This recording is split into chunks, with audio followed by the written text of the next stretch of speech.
እመቤቴ የነገርኩሽን አደራሽን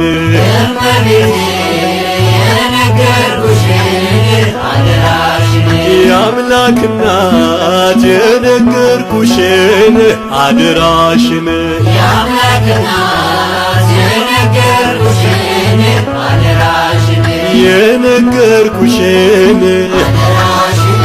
የነገርኩሽን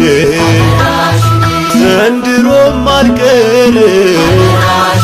ግሸን እመጣለሁ ደጅሽን ስምና ናናግርሻለሁ ጉልበቴን ቢፈትን ያንባሰል ዳገት ናልቀርም በፍጹም ናለብኝ ስለት